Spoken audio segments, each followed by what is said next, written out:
Hello everyone, welcome to dream academy. आज इस lecture में अगेन हम नीट क्वेश्चन सीरीज की बात करने वाले हैं। हमारा चैप्टर चल रहा है सॉल्यूशन और इसमें हम देखने वाले हैं क्वेश्चन नंबर 27। क्वेश्चन नंबर 27 हमारे पास है जिसमें बोला गया है the vapour pressure of a solvent decreased by 10 mm of mercury when a non volatile solute was added to the solvent. The mole fraction of the solute in the solution is 0.2. What should be the mole fraction of the solvent if the decrease in vapor pressure is to be 20 mm of mercury? ये question NEET 1998 का है जो relative lowering in vapour pressure के concept पे based है।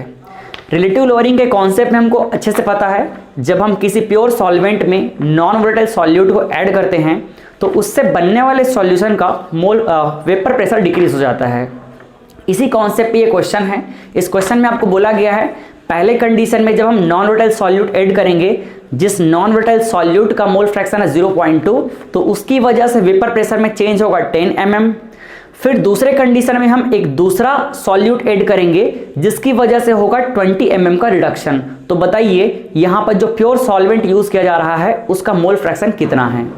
इस question को detail में पहले बात करते हैं, फिर हम देखेंगे कि बिल्कुल कम टाइम में 10 सेकंड के अंदर में कैसे शॉर्ट तरीके से सॉल्व कर लेंगे। हमेशा की तरह पहले डिटेल में बात करते हैं, फिर हम शॉर्ट में बात करेंगे।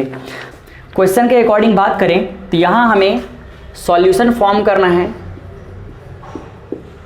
इस सॉल्यूशन को फॉर्म करेंगे हम दो सब्सटेंस को मिक्स करके, जिसमें पहले सब्सटेंस को हम सॉल्वेंट कहेंगे और इस सॉल्वेंट को हम ए से रिप्रेजेंट करेंगे। सेकेंड सब्सटेंस हमारे पास होगा नॉन वोलेटाइल सॉल्यूट, इस सॉल्यूट को हम बी से रिप्रेजेंट करेंगे। ठीक है, क्वेश्चन में हमारे पास क्या गिवन है? क्वेश्चन में गिवन है decreased vapour pressure decreased bye, vapour pressure में जो डिक्रीमेंट है जिसे हम डेल पी से रिप्रेजेंट करते हैं, ये आपको गिवन है 10 mm। ये है फर्स्ट केस। दो डिफरेंट केस है जिसमें फर्स्ट केस में वेपर प्रेशर में चेंज आपको गिवन है 10 mm और साथ ही इस कंडीशन में जो नॉन वोलेटाइल सॉल्यूट हम ऐड कर रहे हैं उसका मोल फ्रैक्शन XB, ये आपको गिवन है 0.2। ठीक है, फिर सेकंड कंडीशन में आपको गिवन है कि वेपर प्रेशर में डिक्रीमेंट कितना होगा 20 mm। तो ये केस 2 है हमारे पास। सेकंड कंडीशन में बोल रहा है डेल P कितना है 20 mm। तो इस कंडीशन में बताइए मोल फ्रैक्शन ऑफ सॉल्वेंट जिसे हम रिप्रेजेंट करेंगे XA से, ये कितना है, ये आपको पूछा गया है। यहां पर हम अपनी कन्वीनियंट के लिए दोनों अलग अलग केस को 1 और 2 से रिप्रेजेंट कर लेते हैं। इसे हम रिप्रेजेंट कर लेंगे डेल P1, ये हो जाएगा del P2। Similarly first case में है तो इसे हम कह लेंगे XB1 और ये हो जाएगा XA2। आपको XA2 का वैल्यू कैलकुलेट करना है। इसे कैलकुलेट करने के लिए हम RLP का कॉन्सेप्ट यूज करेंगे। RLP कॉन्सेप्ट क्या कहता है? Relative lowering in vapour pressure, जिसे हम रिप्रेजेंट करते हैं डेल P अपॉन P0 से। P0 क्या होता है? सॉल्वेंट का प्योर कंडीशन में वेपर प्रेशर, ये होता है P0। ठीक है, और ये डिपेंड करता है मोल फ्रैक्शन ऑफ सॉल्यूट, क्योंकि थ्योरी लेक्चर में हमने काफी अच्छे से पढ़ा है। यहां प्रेशर में जो चेंजेस है वो होता है नॉन वोलेटाइल सॉल्यूट मिक्स करने की वजह से। तो ये डिपेंड करेगा सॉल्यूट के मोल फ्रैक्शन पे। ये कोई नया चीज नहीं है, काफी अच्छे से जानते हैं। अब इस फॉर्मूला को हम दो अलग अलग केस के लिए अप्लाई करेंगे। फर्स्ट हम बात करेंगे केस 1 के लिए। केस 1 के लिए फॉर्मूला बन जाएगा del P1 upon P0 equal to XB1। P0 में कोई चेंजेस नहीं होगा क्योंकि हम तो सॉल्वेंट वही यूज कर रहे हैं दोनों कंडीशन में। तो यहां देख लीजिए P1 नॉट की वैल्यू फर्स्ट केस में हमको पता है 10 और ये हो जाएगा P0। तो डेल P1 का वैल्यू हमने 10 पुट कर लिया, P0 की जगह पे P0, और यहाँ XB1 का वैल्यू कितना पता है? XB1 का वैल्यू हमारे पास है 0.2। हम चाहे तो 0.2 को थोड़ा सिंप्लीफाई करके लिख सकते हैं 2/10 और 2/10 को लिख सकते हैं 1/5। तो यहाँ आप मल्टीप्लाई कर लीजिए, 10 × 5 कितना हो जाएगा 50। तो P0 का वैल्यू मिल गया यहाँ से 50 और प्रेशर का यूनिट यहाँ पे है mmHg, तो इस तरह से हमने लिख लिया mmHg। क्लियर है? ये हमको फर्स्ट केस से P0 का वैल्यू मिल गया। अब इस P0 के वैल्यू का हम क्या करेंगे? सेकंड केस में फिर से अप्लाई करेंगे और वहां से हम XB2 का वैल्यू निकाल लेंगे और XB2 का वैल्यू मिलने के बाद हमको मिल जाएगा XA2। तो अब देखिए इसको हम केस 2 में अप्लाई करते हैं। केस 2 में क्या हो जाएगा? केस 2 के लिए बन जाएगा del P2 upon P0 equal to XB2। ठीक है। यहाँ देखिए ये हमारे पास है 20, पी नॉट का वैल्यू हमको अभी मिला है कितना 50 equal to x B two. यहाँ इसको डिवाइड कर लीजिए, डिवाइड करने पे मिलेगा x B two equal to 0.4। X B two equal to हमको मिल गया 0.4। यहाँ एक्स बी टू का वैल्यू अगर हमको मिल गया है तो आप ही बताइए मोल फ्रैक्शन का कॉन्सेप्ट क्या बोलता है। किसी भी सॉल्यूशन में जितने कंपोनेंट प्रेजेंट है उन सभी कंपोनेंट के मोल फ्रैक्शन का सम क्या होता है, यूनिटी। यहाँ दो कंपोनेंट प्रेजेंट है ए और बी दोनों का सम क्या होगा 1। तो अगर बी का 0.4 है तो ए का कितना होगा 0.6। कॉमन सी बात है, यहाँ x A two equal to क्या हो जाएगा 1 माइनस एक्स बी टू, और इसे आप सॉल्व करके लिख सकते हैं कितना 1 माइनस 0.4, दैट इज फाइनली आपको मिल जाएगा x A two equal to 0.6। तो ये आपका आंसर है। ठीक है, इस तरह से हमने एक्स ए टू का वैल्यू कैलकुलेट कर लिया। ये तो हमने डिटेल में बात किया, थोड़ा और शॉर्ट कर सकते हैं, थोड़ा और शॉर्ट में एक दूसरे तरीके से सॉल्व करते हैं, फिर मैं एकदम वो 10 सेकेंड वाला तरीका बताऊंगा आपको। देखिए एक दूसरा तरीका यूज करते हैं हम, ये हमने यूज कर लिया फर्स्ट तरीके से, अब हम यूज करते हैं सेकंड वे से, सेकंड तरीके से। ये हमारा सेकंड तरीका। सेकंड तरीका क्या बोलता है, यही आरएलपी का कॉन्सेप्ट यूज करना है। अब देखिए आरएलपी क्या बोलता है, del P upon P not equal to, ये किस पे डिपेंड करता है, एक्स बी पे।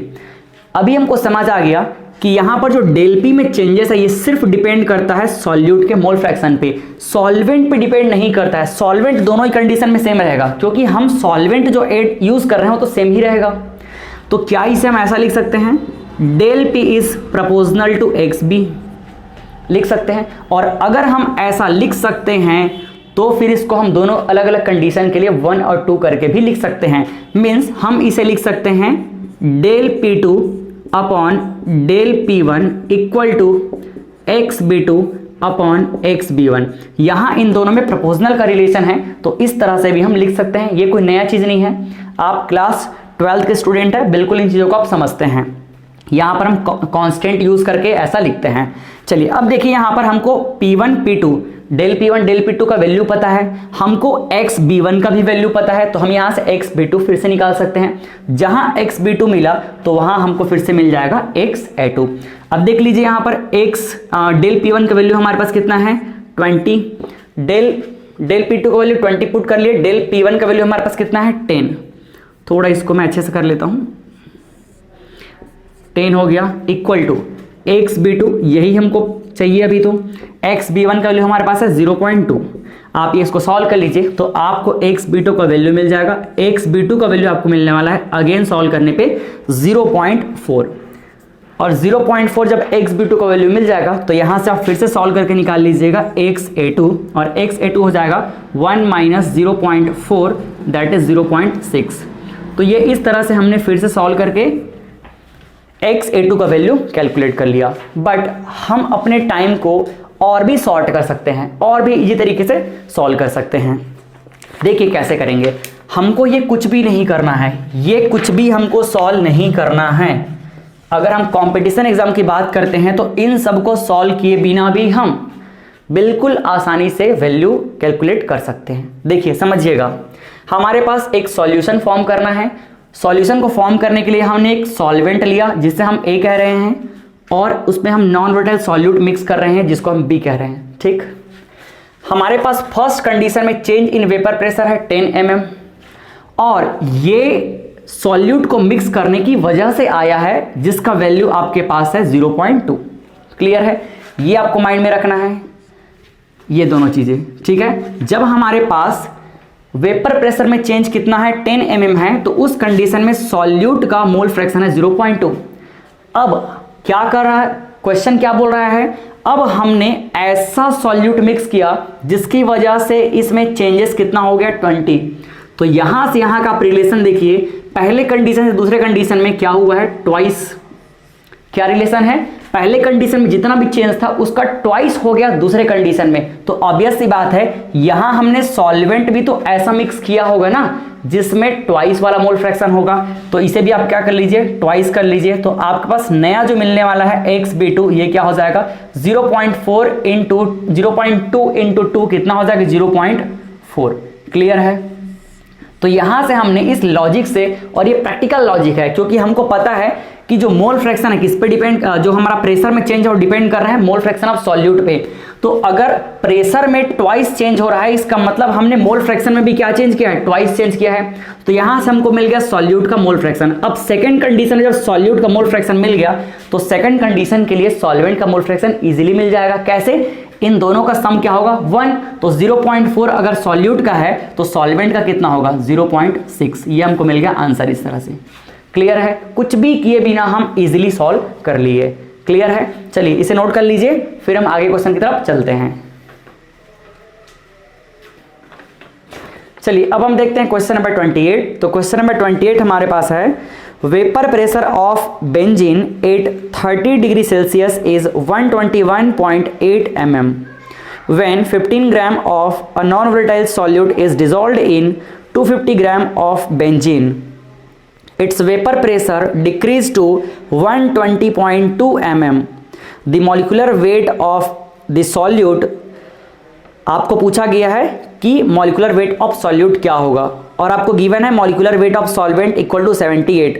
ये क्वेश्चन नीट 1995 का है। ये question relative lowering in vapour pressure के कॉन्सेप्ट पे बेस्ड है। काफी सिंपल क्वेश्चन है, चलिए सॉल्व करते हैं इसको। देखिए इस क्वेश्चन में क्या बोला गया है, इस क्वेश्चन में बोला गया कि हमारे पास एक सॉल्वेंट है, और ये सॉल्वेंट क्या है, ये सॉल्वेंट है हमारे पास बेंजीन। ये हमारे पास बेंजीन है सॉल्वेंट, ठीक है। इसमें हम क्या मिक्स करते हैं, इसमें हम मिक्स करेंगे एक नॉन वोलेटाइल सॉल्यूट। हम सॉल्वेंट को ए से रिप्रेजेंट कर लेते हैं, सॉल्यूट को बी से रिप्रेजेंट कर लेते हैं। इन दोनों को मिक्स करने के बाद क्या बनेगा, सॉल्यूशन।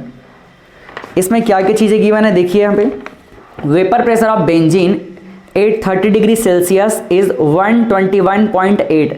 बेंजीन का प्योर कंडीशन में वेपर प्रेशर, जिसे हम रिप्रेजेंट करेंगे PA0 से, ए हमारा सॉल्वेंट है बेंजीन, तो इसे हम कहेंगे PA0, और इसकी वैल्यू आपको गिवन है 121.8 mm।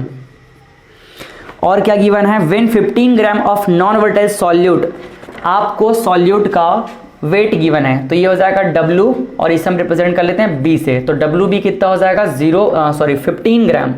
ये हमको गिवन है 15 ग्राम।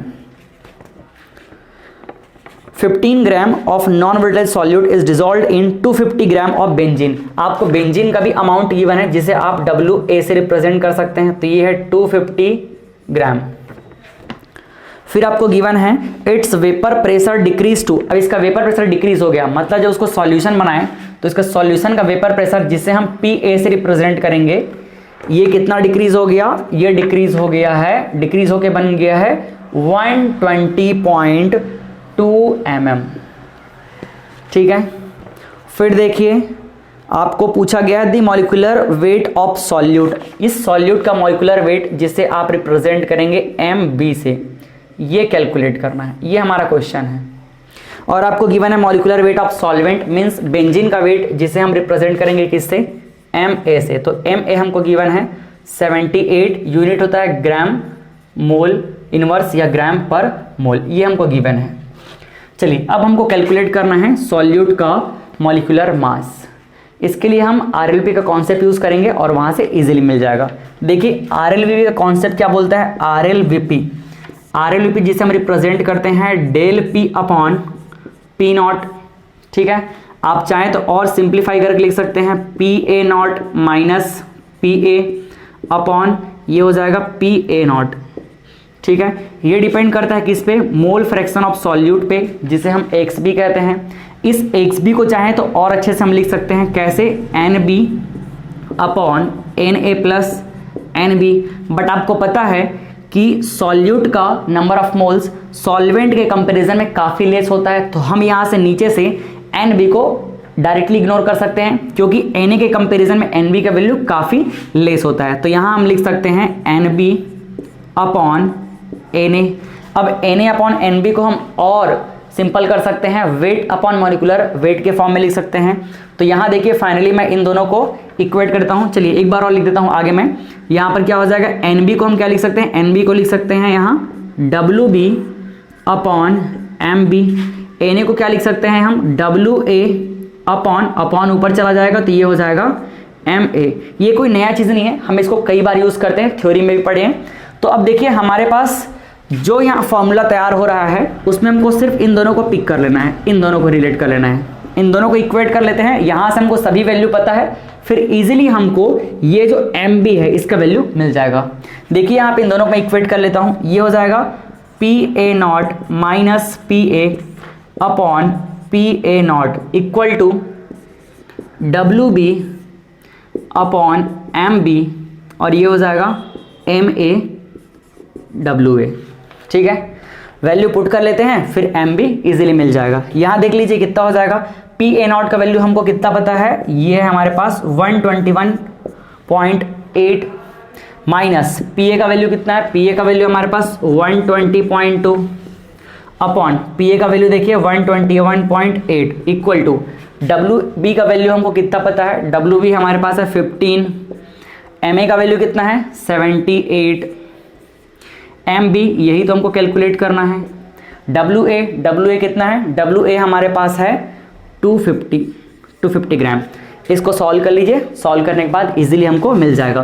देखिए एक स्टेप में और आगे सॉल्व कर देता हूँ। यहाँ से क्या हो जाएगा, इसको सीधा हम इधर ट्रांसफर कर लेते हैं, MB का वैल्यू चाहिए हमको, तो MB इक्वल टू यहाँ पे क्या हो जाएगा, ऊपर में हमारे पास है 15 इंटू 78, 121.8 ऊपर चला जाएगा इधर, तो ये हो जाएगा 121.8।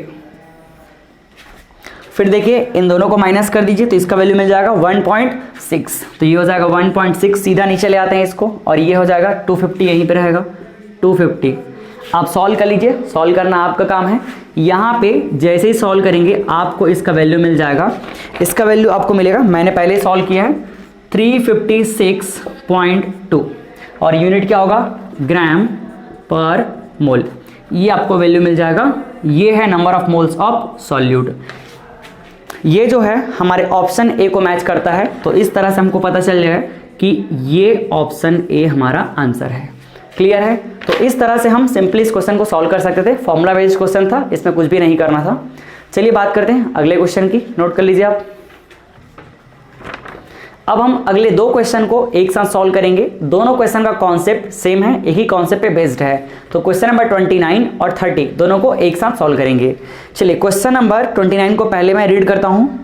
According to Raoult's law, relative lowering of vapour pressure for a solution is equal to, इसमें 4 ऑप्शन आपको गिवन है, moles of solute, moles of solvent, mole fraction of solute, mole fraction of solvent. ये NEET 1995 का question है। इस question में simply बोला जा रहा है कि relative lowering of vapour pressure किस पे डिपेंड करेगा। तो हमको फॉर्मूला पता है, काफी क्वेश्चन पे सॉल्व किए हैं। देखिए यहाँ पे RLVP, relative lowering in vapour pressure, जिसे हम रिप्रेजेंट करते हैं डेल P अपॉन P से। ये किस पे डिपेंड करता है, ये डिपेंड करता है मोल फ्रैक्शन ऑफ सॉल्यूट, और इसे हम रिप्रेजेंट करते हैं XB से, जहां XB क्या है, हम A रिप्रेजेंट करते हैं सॉल्वेंट को, B रिप्रेजेंट करते हैं सॉल्यूट को। तो यहाँ जो relative lowering in vapour pressure है ये डिपेंड करता है मोल फ्रैक्शन ऑफ सॉल्यूट पे। चलिए यहाँ लिख देता हूं मैं, मोल फ्रैक्शन ऑफ सॉल्यूट। तो ये मोल फ्रैक्शन ऑफ सॉल्यूट पे डिपेंड करता है। तो सिंपली आप यहां देख सकते हैं कि ऑप्शन नंबर सी डायरेक्टली बोला गया है मोल फ्रैक्शन ऑफ सॉल्यूट, तो ऑप्शन नंबर सी हमारा आंसर है। एकदम फॉर्मूला को स्टेटमेंट बना दिया है। ठीक है, अब देखिए क्वेश्चन नंबर 30। क्वेश्चन नंबर 30 में क्या बोला गया है, the relative lowering of vapour pressure is equal to the ratio between number of, यहां बोला गया कि relative lowering of vapour pressure किसके रेशियो के इक्वल है। 4 ऑप्शन आपको गिवन है। Option A solute molecules to the solvent molecules, option B है solute molecules to the total molecules in the solution, option C है solvent molecules to the total molecules in the solution, option D है solvent molecules to the total number of ions in the solute. ये question NEET 1991 का है। इस question में आपको थोड़ा सा इस फॉर्मूले को एक्सटेंड करके देख लेना है, फिर आपको पता चल जाएगा। चलिए देख लेते हैं। हमको पता है RLVP क्या है, RLVP यहां देख लीजिए ये XB पर रिप्रेजेंट कर रहा है। तो XB को हम और क्या लिख सकते हैं, मोल फ्रैक्शन ऑफ सॉल्यूट क्या होगा, it is equal to the number of moles of solute upon number of moles of solution means Na plus NB। Clear है? तो यहां देख के हमको समझ आ गया, रेशियो मिल गया। यहां पर ये किसका है, ये है सॉल्यूट का मोल फ्रैक्शन, और ये क्या है, टोटल सॉल्यूशन का। क्लियर है? तो ये किस पे डिपेंड कर रहा है, सॉल्यूट के मॉलिक्यूल्स अपॉन सॉल्यूशन पे। तो देख लीजिए जिसमें सॉल्यूट अपॉन सॉल्यूशन होगा वही हमारा आंसर है। तो यहां ऑप्शन ए तो सॉल्यूट अपॉन सॉल्वेंट बोल रहा है, ये नहीं हो सकता। सेकंड बोल रहा है solute molecules to the total molecules in the solution, ये करेक्ट है, सॉल्यूट अपॉन सॉल्यूशन। तो ऑप्शन बी करेक्ट आंसर है, ऑप्शन सी और ऑप्शन डी इनकरेक्ट है। तो इस तरह से हमको फॉर्मूला बेस्ड ये क्वेश्चन था, इजीली समझ आ गया, इजीली हमने सॉल्व कर लिया। चलिए मिलते हैं नेक्स्ट लेक्चर में, तब तक के लिए बाय बाय, थैंक यू।